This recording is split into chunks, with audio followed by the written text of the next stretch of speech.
Hello, and welcome to Day by Day True Crime Stories, the podcast where we explore a different crime or justice milestone from this day in history. I'm your host, Kona Gallagher, and today is September 14th. On this day in 1995, it was a quiet Thursday night in Annesley Common, Nuneaton, when a 15-year-old girl stepped out to post a letter and never came home. What followed was one of Britain's most intense murder investigations of the 1990s.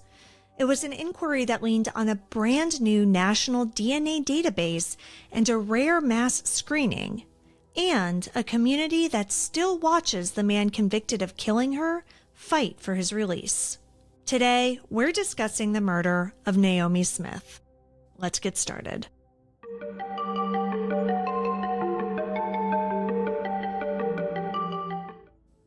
On September 14th, 1995, 15-year-old Naomi Louise Smith had one errand. She needed to post a catalog payment for her mom. The walk to the mailbox was about 200 yards down the main road.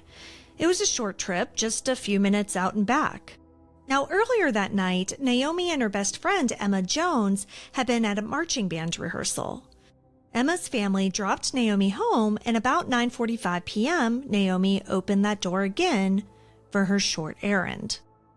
She wore jeans, a dark blue polo neck under an errand-style jumper, and a bomber jacket with Chicago Fire Department on the front and Backdraft on the back. Then she stepped into the night and vanished. When Naomi wasn't back by 11:15, her dad, Brian, who was a local taxi driver, got in his car to retrace her route. First, he of course went from the house to the mailbox, but when he didn't find her, he drove out further. He then went to Emma's house just to see if Naomi had maybe gone back there, but she hadn't seen Naomi since she had left earlier. Brian kept driving until just before midnight, as his headlights swept the recreation ground car park, he saw a figure beneath the slide. He stopped. And at that moment, the quiet field where children played by day became the place where every parent's worst fear came true. From the moment Naomi's body was found underneath that slide, Nuneaton moved as one. Detective Superintendent Tony Bayless turned a room at Bedworth Police into a round-the-clock command post. More than 30 officers fanned out, knocking on doors, combing hedgerows and grass for a weapon or any clues. Naomi's family and Emma stood before TV cameras through tears, pleading for help. Bayless made a rare call. He decided to release the grim details of Naomi's injuries, which included mutilation and a bite mark, in hopes that the horror might stir somebody's conscience. Leads began to trickle in. A driver remembered seeing Naomi hunched by the post box as if waiting. A young girl across the street recalled Naomi pausing at the mouth of the Jitty, the narrow cut-through toward the park. A late-night cyclist reported a blonde-haired man sprinting away from the scene. But none of it was quite enough. But the bite mark was. That bite mark gave detectives a shot at something rare in 1995, a genetic fingerprint. Bayless's team sent swabs to the Forensic Science Service, which had just plugged into the world's first national DNA database that spring. DNA had helped catch killers before. Colin Pitchfork's case was already famous, but this was on a whole new scale. By October, scientists had built a DNA profile from the saliva left by Naomi's attacker. Working with psychologist Paul Britton, investigators mapped a suspect pool. About 800 young men aged 15 to 28 living in and around Annesley Common. The appeal went out. Volunteers were invited, not compelled, to give mouth swabs. Refusal, of course, wouldn't prove guilt, but it would make police take a second glance. It became the first mass DNA screening of its kind overseen by the FSS. About 135 men came forward, enough to be meaningful, but also small enough to process quickly. At the lab in Weatherby, forensic scientist Hazel Johnson led the team, swab by swab, comparing each profile to the one in their evidence files.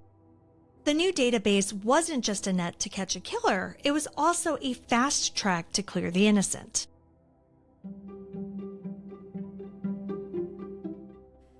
By mid-November 1995, the inquiries had narrowed. On November 16th, police brought in 4 men for questioning. 2 days later, one name rose to the top: 19-year-old Edwin Hopkins. He was unemployed and lived close to the recreation ground where Naomi was found.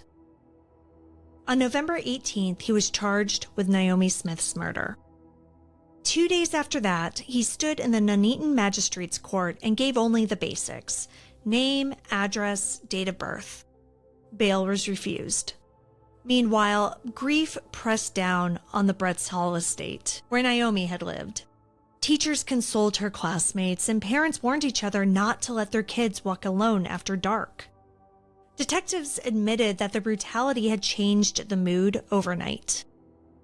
Within days, the playground where Naomi was found became a vigil site full of flowers, cards, candles, and rain-spattered handwritten notes.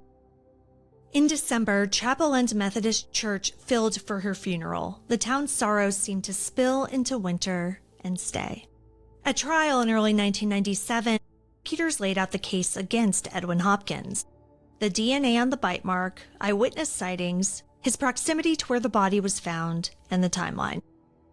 After 3 3/4 hours, an 11-member jury returned a 10-1 majority guilty verdict. The judge's words were careful and stark. Quote, "You have been convicted of murdering a young, innocent schoolgirl.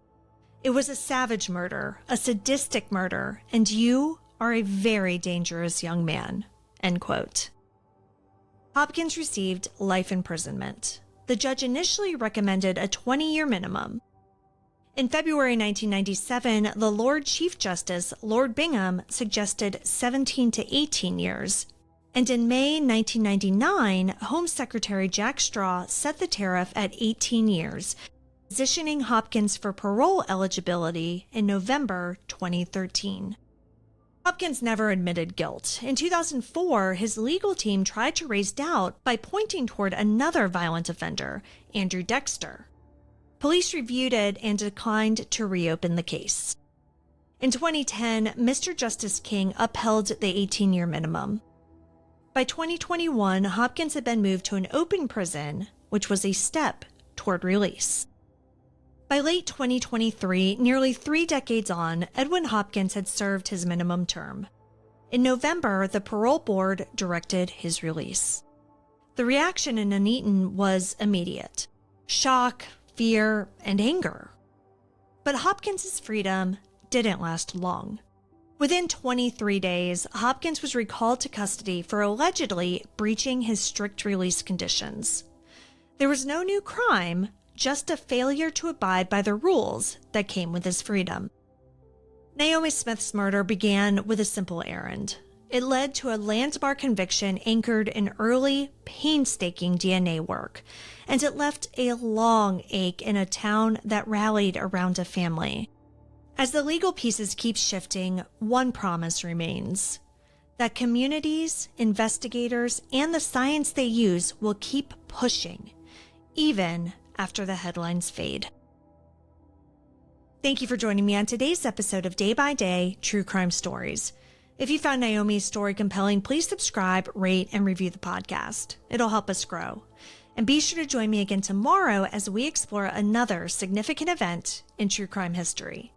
Until then, stay safe and remember that behind every headline is a life worth remembering. Day by Day True Crime Stories is a Little Monster production. Hey, you can do it!